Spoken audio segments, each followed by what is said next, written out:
وعلى آل إبراهيم إنك حميد مجيد نحمده ونصلي على رسوله الكريم أما بعد فأعوذ بالله من الشيطان الرجيم بسم الله الرحمن الرحيم إن الله وملائكته يصلون على النبي يا أيها الذين آمنوا صلوا عليه وسلموا تسليما اللهم صل على سيدنا ونبينا وشفيعنا حبيبنا مولانا محمد وبارك وسلم قال رسول الله صلى الله عليه وسلم من زار عالما فكان نبيا أو كما قال عليه الصلاة والسلام فقال الله تعالى في كلام المجيد والفرقان الحميد إن الدين عند الله الإسلام আল্লাহ পাকের দরবারে আমাদের লাখ কোটি শুকর যে আল্লাহ রাব্বুল আলামিন আমাদেরকে মুসলমান হালাতে মুমিনী অবস্থায় জামে মসজিদে আসার তৌফিক দান করেছেন। আমরা সকলে আল্লাহ শুকর আদায় করি আলহামদুলিল্লাহ। আজ আমরা জামে মসজিদে কিসের জন্য আসছি? আল্লাহকে রাজি খুশি করার নিয়ত করি এবং আমাদের ইমানি হালাতে নৈকট্য লাভ করার জন্য, নেকি লাভের জন্য আমরা মসজিদে আসছি। বর্তমান যুগ জামানা যেটা পড়েছে, যতই আধুনিকতা শুরু হচ্ছে ততই মানুষ ধর্মের থেকে পিছিয়ে যাচ্ছে। যেমনটি বর্তমান মাদ্রাসা, মসজিদ, ইসলামী পাঠাগার অনেক বেশি। আগে মাদ্রাসা মাত্র 2-1টা ছিল, এখন মাদ্রাসা প্রত্যেকটা মোড়ে মোড়ে, প্রত্যেকটা ঘরে ঘরে। দিনের কোনো খবর নাই, দিনের কোনো দাওয়াত নেই। আগের কালে যে সমস্ত মানুষগুলো এখন মুরব্বী হয়ে গেছে, প্রত্যেকটা মুরব্বীকে দেখা যায় যে প্রত্যেকটা মুরব্বী তাদের নিজেদের ভাষায় আল্লাহ রাব্বুল আলামিনের যে কথাটা, আল্লাহ রাব্বুল আলামিনের যে কালামটা, এটাকে তারা সুন্দর রূপে পড়তে পারে। আর বর্তমানে যারা আমরা মুরব্বী হতে চলছি, এই সমস্ত যারা হব মুরব্বী, যুবকের থেকে বিরুদ্ধেই কেমন পাদাপন করতেছে, এদের কাছে যদি কোরআন জিজ্ঞেস করা হয়, শতকরা 99 জন বলে যে আমি ওটা পড়তে পারি না। আচ্ছা, তুমি কোরআন পড়তে পারো না, সঠিক আছে। এবার আছে মসজিদের নামাজের দিকে। নামাজে যখন আসে দেখা যায় তার রুকু হয় না, রুকু হয়তো তার সিজদা হয় না, সিজদা হয়তো তার দাঁড়ানি হয় না, দাঁড়ানি হয়তো সে কোনো দোয়া কালাম কোনো কিছু জানে না বা পারে না, আবার সে নামাজের জন্য আসে। এর মতন বেয়াকুব পৃথিবীর বুকে আর কোনো কিছু থাকতে পারে না।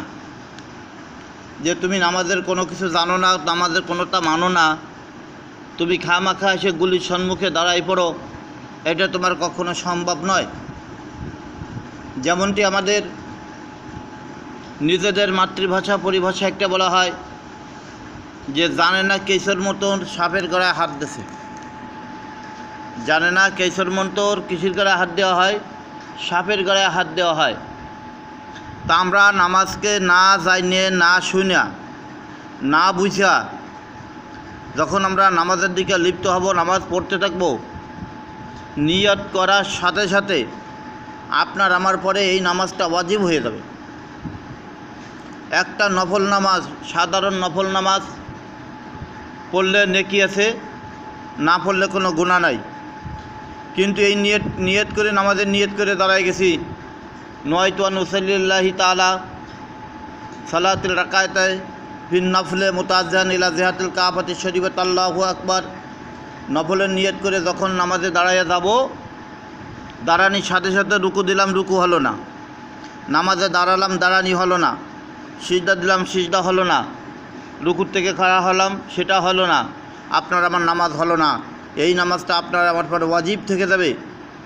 কাল হাসরের ময়দানে, অর্থাৎ হাসর বলা হয় মুসলমানদের নয়, সারা পৃথিবীর মানুষের জন্য হাসর হচ্ছে। ইন্তেকাল করার সাথে সাথে হাসরের হিসাব নিকাশ শুরু।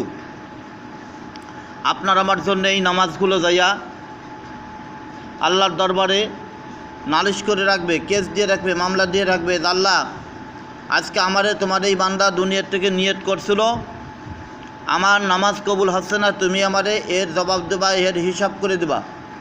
আল্লাহ রাব্বুল আলামিন বলবে, ঠিক আছে বান্দা, তোমাকে দেওয়া হবে। যখন হাসরের ময়দানে যে আমরা দাঁড় করে দাঁড়ায় যাব, দাঁড়ানোর সাথে সাথে ওই নামাজগুলো আপনার আমার সম্মুখে এসে দাঁড়ায় যাবে, বিরাট বড় বড় একটা নেকির মতন হয়ে দাঁড়ায় যাবে, উহুদ পাহাড়ের মতন একটা নেকি হয়ে দাঁড়ায় যাবে। দাঁড়ানোর সাথে সাথে আমি আপনি প্রশ্ন করব যে মানু হুয়া, তুমি কে?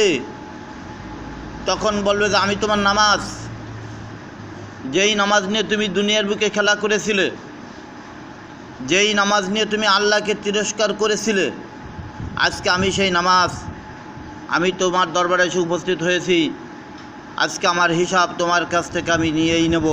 তখন সেই নামাজের হিসাব আল্লাহর কাছে দিতে হবে। তখন আল্লাহ রাব্বুল আলামিন যখন বিচার শুরু করবে, আল্লাহ যখন জিজ্ঞেস করবে যে বান্দা, তোমার এই নামাজটা হয়নি কেন? তখন বলবে যে আল্লাহ, আমি তো জানতাম না।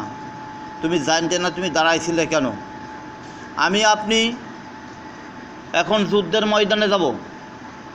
যুদ্ধের ময়দানে যাতে সময় যদি আপনার আমার ওই কৌশল জানা না থাকে যে কেমনে গুলি আসবে, গুলির থেকে আপনার আমার কেমনে বাঁচতে হবে, শত্রুরকে আপনার আমার গুলি করতে হবে, কেমনে গুলি করতে হবে, রাইফেল বন্দুক কোনো কিছু আমরা পরিচালনা করতে পারি না।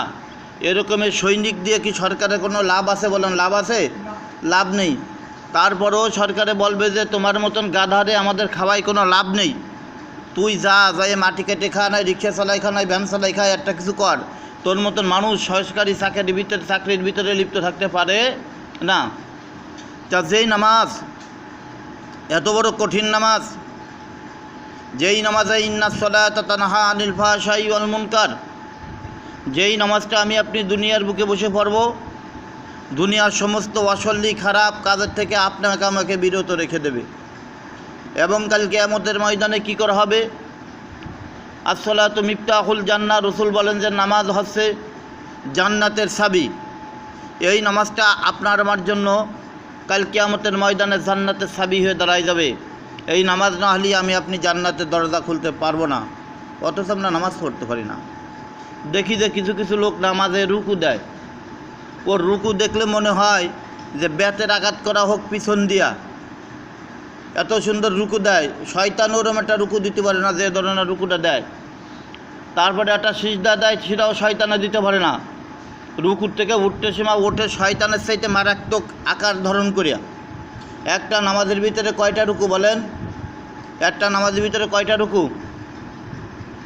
তাও ক্ষতি পারলাম না আমরা। একটা নামাজের ভিতরে একটা রুকু। এক রিকাত নামাজের ভিতরে কয় রুকু? এক রুকু। যদি কেউ এক রিকাত নামাজের ভিতরে দুইটা রুকু দেয়, তার নামাজ হবে? নামাজ হবে না। কিন্তু আমরা রুকু দিচ্ছি 3 থেকে 4 বা 5টা। যাতে সবাই এমনভাবে সানি সাহেবের মতন মোড়াতে রুকুতে যায়, আবার ওই সানি সাহেবের মতন মোড়াতে ওঠে, এর কখনো রুকু হয় না। আবার দেখা যাচ্ছে রুকুতিতে দাঁড়াচ্ছে, কেমন যেন কেটে সবে ফোনা ধরছে। কী সবে ফোনা ধরছে বলেন? কেটে সবে ফোনা ধরছে। কিতাবের ভিতরে আসছে, তুমি যখন রুকুটা দিবা, তোমার পিঠ, মাথা এবং এই মাথা এরকমভাবে অ্যাকুরেট সমান থাকতে হবে। কিন্তু তুমি রুকু দাও, কেমন যেন কেটে সবের মতন মুখ এরকমভাবে হাত করে দেখো যে কী হচ্ছে, ওর রুকু হচ্ছে না। কী হচ্ছে না? রুকু হচ্ছে না। আর এক পাল্টি আছে, রুকু দেয় কেমন যেন গরু ছাগলের মতন, শিয়াল কুকুরের মতন রুকু দেয়। মাথায় একেবারে কায়দা করে ঝুঁকে নিয়ে যায় তলের মুহ, পিঠটারে সদ্য ছলনি করে দেয় উটির মতন, আর মাথা চলে যায় নিচের ভিতরে। তার রুকু হচ্ছে না। কি হচ্ছে না? রুকু হচ্ছে না। অথচ আমরা নামাজ পড়ার জন্য পাগল। এরকমের লোকদের জন্য নামাজ পড়া নিষিদ্ধ। তোমরা নামাজ পড়ো না। কেন পড়ো না? যে তোমরা নামাজকে আগে পরিপূর্ণভাবে শিক্ষা করো। শিক্ষা করার পরে তুমি কাজে পরিণত হও। আজ যেটি বাংলাদেশ না, সারা পৃথিবীর বুকে একটা সৈনিক ডিপার্টমেন্টে অথবা যে কোনো চাকরিতে যদি লোক নেওয়া হয়, এর কিন্তু একটা ট্রেনিং হয়, এর একটা পরীক্ষা নেওয়া হয়। পরীক্ষা যদি ভাইভাতে যদি সে পাশ করে, তাহলে তাকে সেই পরীক্ষার ভিতরে তার চাকরিতে নিয়োগ দেওয়া হয়। নচেত নিয়োগ দেওয়া হয় না। নচেত কী হয় না? নিয়োগ দেওয়া হয় না। তা আমরা তো আজকাল ট্রেনিং ছাড়া প্রাপ্ত ছাড়া কোনো রকম একটু লেখাপড়া শিয়া আমরা সেই মসজিদে নামাজ পড়তে যাই। আর এক শ্রেণী মসজিদে বিছে মার্কা মুসল্লি। কী মার্কা মুসল্লি বলেন? বিছা তো চেনেন, কিতাবের ভিতরে আছে বিছের মতন মুসল্লি। এই মুসল্লি কারা?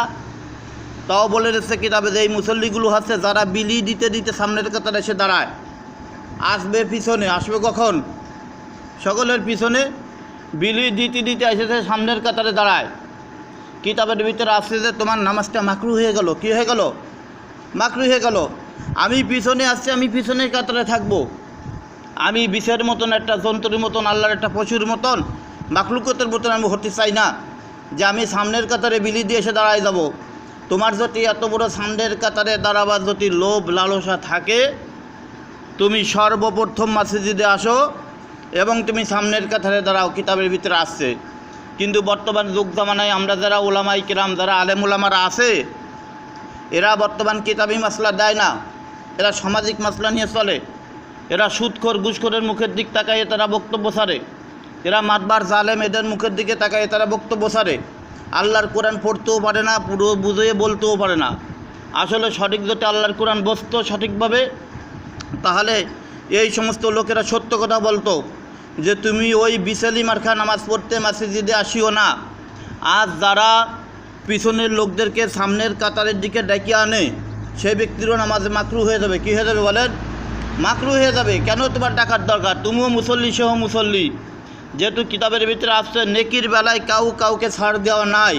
কেন ছাড় দেওয়া যাবে না? আল্লাহ কোরআনে সেটা দেখাই দিয়েছে। কি দেখাই দিয়েছে? যে ইয়াউমা ইয়াফিরু মিন আখিহি ওয়া উম্মিহি ওয়া আবিহি ওয়া সাহিবাতিহি ওয়া বানি লিকুল্লি মিনহুম শাআনু ইগনি বুজুহু ইয়াউমাইযিন মুসফিরা যাহিকাতুম মুস্তাবশিরা। আল্লাহ রাব্বুল আলামিন কিয়ামতের ময়দানে যখন মানুষের নেকিগুলো ওজন দেবে, একটু সামান্য জাররা পরিমাণ নেকির বিনিময় আমি আপনি জান্নাতে চলে যাব, কিন্তু একটু জাররা পরিমাণে নেকি আমি পাচ্ছি না। আল্লাহ রাব্বুল আলামিন বলেন, কালামে পাকের ভিতরে বলছেন যে তখন আমি আমার বান্দাদেরকে ছেড়ে দেব, যে যাও তোমাদের জন্য একটা শুভ সংবাদ রয়েছে। বলে কি শুভ সংবাদ আছে আল্লাহ? বলে তোমার যে সমস্ত মা বাপ, ভাই বোন, ছেলে মেয়ে, আত্মীয় স্বজন ছিল, তাদের কাছে যে দেখো তোমার যারা পরিমাণ যদি নেকি দেয় তাহলে তুমি জান্নাতে যাইতে পারবা, নচেত পারবা না। তখন ওই কিয়ামতের ময়দানে ছোটাছুটি দৌড়দৌড়ি হুড়োহুড়ি হবে। দেখবে যে আমার চাইতে অবাক ব্যক্তির নেকি বেশি হয়ে গেছে, তার কাছে যে দাঁড়াবে যে ভাই রে, বন্ধু রে, বাবা মা, আমার একটা নেকি দাও। তারা বলবে যে না, আমার এরকমের কোনো সন্তান ছিল না, কেউ ছিল না, আমি তোমার নেকি দিতে পারবো না। তখন সে নেকি পালো না। তাহলে আমি আপনি এত বড় সম্মান দেখাতে গেলাম যে একজন মানুষকে পিছন থেকে সামনের কাতারে টানে নিয়ে আসলাম, আমার নামাজটা মাকরু হয়ে গেল, নেকি আমার কমে গেল। আর যে আছে নামাজ পড়লো তার নামাজটাও মাকরু হয়ে গেল। যেহেতু সামনের কাতারে অধিকার হচ্ছে কার? যে পিছনে আছে তার জন্য অধিকার। অথচ আমরা সামনের কাতারে বসতে রাজি না। সামনের কাতারে বসতে কি না? রাজি না। কেন রাজি না? আমি আপনি দুর্বল। আপনার আমার অন্তরের ভিতরে ভয় রয়েছে যে আমি হলো কেবলমাত্র মিথ্যে কথা বলে আসছি, আমি কেবল গুনার থেকে উঠে এখানে চলে আসছি, আমি এই সামনের কাতারে যাওয়ার মতন উপযুক্ত আমি না। তাহলে তুমি তওবা না করে মসজিদে আসছো কেন? সামনের কাতারে সবচাইতে নেকি বেশি। এই নেকির জন্য আমাদের সামনের কাতারকে পরিপূর্ণ রাখতে হবে। তাই বলে ওই ব্যক্তির জন্য নেকি হবে না যে বিশালির মতন বাতি সামনে এসে দাঁড়ায় যাবে, বিলি দিতে আসবে যে আমার ভাগ দাও, আমার ভাগ দাও। কেন তোমার ভাগ দেওয়া হবে কেন? একজন গরিব ফকির গিন্নিত চাকর, তারও যেখানে জায়গা, একজন রাজা বাদশাহ, তারও মসজিদের ভিতরে সেইখানে তার কি স্থান এবং জায়গা। এজন্য আমরা মসজিদে নামাজ পড়ব সর্বক্ষণ সর্বসময় আমাদের লক্ষ্য রাখতে হবে যে আমাদের নামাজের দ্বারায়, আমাদের নামাজের ভিতরে যেন কখনও কোনো মাকরুর ভিতরে আমরা লিপ্ত না হই, আমরা যেন নামাজগুলো খারাপই না করে ফেলি। এই জন্য আমাদের মনে মনে এটা আমাদের স্মরণ রাখতে হবে। আর প্রত্যেকটা মানুষ নামাজের জন্য, নামাজ শিক্ষা করার জন্য আপনারা ধাবিত হন। নামাজকে আমরা শিখতে হবে। আমাদের এই মসজিদের ভিতরে বর্তমান সময় একটা লোকই পাওয়া যাচ্ছে যে নামাজকে শিক্ষা করবে, আজান শিক্ষা করবে, সূরা কিরাত শিক্ষা করবে। মনের ভিতরে খুবই তার আগ্রহ, শেখার জন্য তিনি প্রচেষ্টা চালাচ্ছে, কিন্তু আমরা পারতেছি না, সময়ের অভাবে হচ্ছে না। হয়তো যদি আমরা সকলে কোরআনকে বুঝতাম, কোরআনকে মানতাম, মৃত্যুকে যদি আসলে স্মরণ করতাম, তাহলে আমরা কিন্তু কোরআন শিক্ষা না করে দুনিয়ার থেকে ইন্তেকাল করতাম না। আজকে আমাদের ভাবা বিষয় আছে, দেখেন যে আজ আমাদের মা বাপ যাদের বুকে জড়াইছিলাম তারা আজকে গভীর অন্ধকার কবরে চলে গেছে। আমার আপনার কবরে জাতি হবে। আমার ছোট ভাই, আমার ছোট বোন এরকমভাবে আছে যে তারা মারা গেছে, আমি দুনিয়ার বুকে জীবিত রয়েছি। কোন আশায় ঘুরতেছ? এই আশা ছেড়ে দিয়া আল্লাহর দিকে দাবিত হও, আল্লাহর কোরআনকে পড়া শিক্ষা করো, আল্লাহর কোরআন অনুযায়ী নামাজ পড়ো। এই নামাজের বিনিময়ে আপনার আমার জন্য জান্নাতের ফয়সালা হবে ইনশাআল্লাহ। এই জন্য আমরা